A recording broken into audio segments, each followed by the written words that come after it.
waqala waduda udavide ngelithi unjani uThixo. Ewe bantu kwethu uyakuthini uThixo ukuthi dilento inje enefele elinebhula. uThixo athathe unyana wakhe azokumbeka embindini kwikhaya linjena. Izani bantu kwethu, izani ukubona nangu uThixo esikelela inja. Ewe bantu kwethu unjalo uThixo. Yesu nyana kaDavide tenzela inceba. Ewe bantu kwethu uDavide ke lo noYesu unje ke lo Yesu kanye esithetha ngaye namhlanje esibandakanya nekhaya likaDavide ezalwa kwelo khaya. Ewe bantu kwethu kunjalo akufika ke unyana Madinga waguqula izinto. Ewe mphulaphuli silapho ke namhlanje akufika waguqula izinto. Ewe bantu kwethu ziyaguquka izinto akufika lo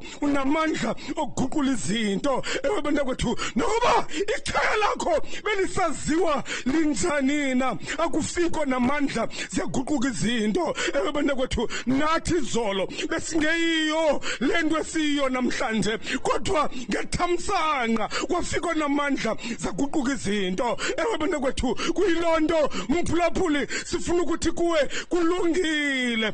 Ewe zona izinto singehla ihlobo esifuna ukuhlangalo kodwa uyeza onamandla okwaziyo ukuguqula izinto. Uyahlamba uThixo. Awu madoda uyavuthulula. uyahlamba uThixo. Uyatyura uThixo. uyahlamba uThixo. Akazibandezi ukuzibandakanya nabantu abangezonto. Ungazeyi kakhulu mphulaphuli ngenxa yokugeqa kwemoya ekhaya lakho kuba uThixo yena usuka azibandakanye namakhaya anjalo. Nawe uThixo angakubanga namhlanje engakhathalele bunjani bekhaya ophuma kulo. Sithetha ngoThixo njalo ngobu busuku athi umbhali kungoko engenazintloni. Ewe bawo abizwe ngokuba unguThixo wethu. uThixo uyakuhlamba ukungcola kwayizolo akulungise namhlanje akwenze ufaneleke.